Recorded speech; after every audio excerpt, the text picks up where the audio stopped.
The life of Qin Shi Huang, the first emperor of China, is a story filled with ambition, power, and mystery.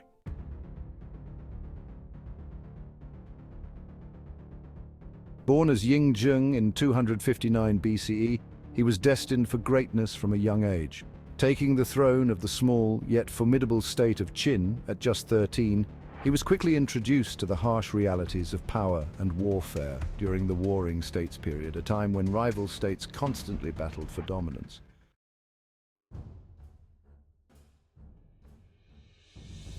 Driven by a relentless vision, Ying Zheng dreamed of uniting these fractured states under one rule. By 221 BCE, through a blend of fierce military campaigns, strategic alliances, and sheer force of will, he achieved what had once seemed impossible. He conquered the last of his rivals, ending centuries of conflict and declaring himself Qin Shi Huang, or First Emperor of Qin.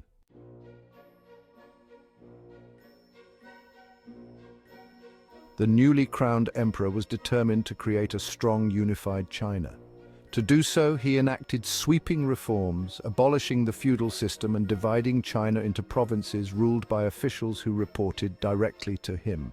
His policies were designed to standardize and unify the empire, from the currency and weights to written characters and the width of roads, so that carts could travel seamlessly across his lands.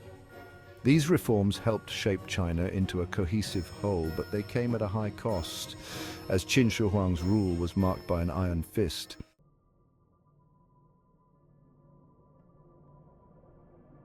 He sought absolute control, forbidding dissent and ordering the infamous burning of books that contradicted his policies.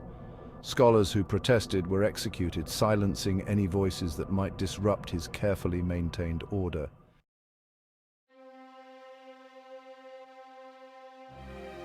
Qin Shi Huang also sought to secure his empire from external threats. In the north, nomadic tribes, particularly the Xiongnu, posed a continuous threat to the stability he had worked so hard to establish. To guard against these incursions, he ordered the construction of a massive defensive wall. Though it would take centuries to develop into the Great Wall we know today, Qin Shi Huang's initial fortifications represented a monumental project, built by thousands of forced laborers under harsh conditions. Many workers lost their lives in the process, buried within the wall they were building, a stark symbol of both the emperor's vision and the extreme methods he used to protect it.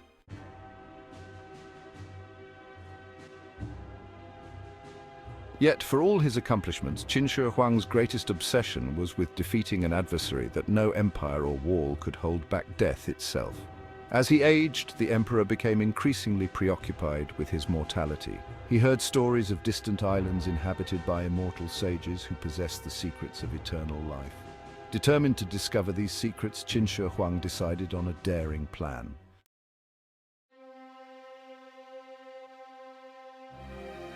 He summoned an alchemist named Xu Fu, who claimed to know the way to these mystical lands, and commissioned an expedition to seek out the elixir of life.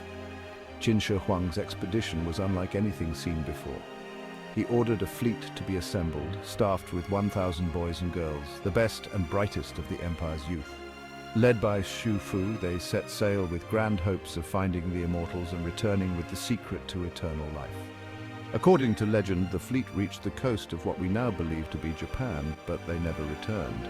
Some accounts suggest that Xu Fu and the young crew settled in this new land, fearing the emperor's wrath should they return empty-handed, or perhaps enticed by the promise of a new beginning. Whatever the case, Qin Shi Huang waited in vain for their return, his hope fading as years passed.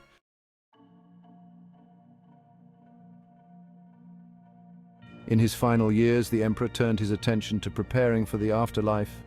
He ordered the construction of a massive tomb complex near modern-day Xi'an, which would later be discovered to contain the famous Terracotta Army. Thousands of life-size clay soldiers, chariots, and horses were crafted with painstaking detail, each unique, as if to ensure that Qin Shi Huang would be protected in death by an army as formidable as the one that had served him in life. The Terracotta Army was buried in his mausoleum, standing ready to guard the emperor in the next world.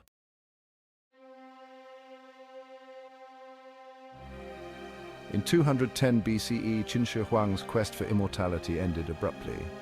While traveling across his empire, he fell gravely ill, likely due to mercury poisoning from the elixirs he had consumed in his pursuit of eternal life. He died before reaching home, and without his iron will, the Qin dynasty quickly unraveled. Within a few years, the unified empire he had forged fell into chaos, and his dynasty collapsed, ending almost as quickly as it had begun. Yet Qin Shi Huang's legacy endures. He had accomplished what no one before him had done, unifying China and laying the foundation for a nation that would last thousands of years. His reforms, walls, roads, and systems would influence Chinese civilization long after his death. But his relentless drive for control, his harsh rule, and his obsessive pursuit of immortality left a legacy as complex as it was monumental.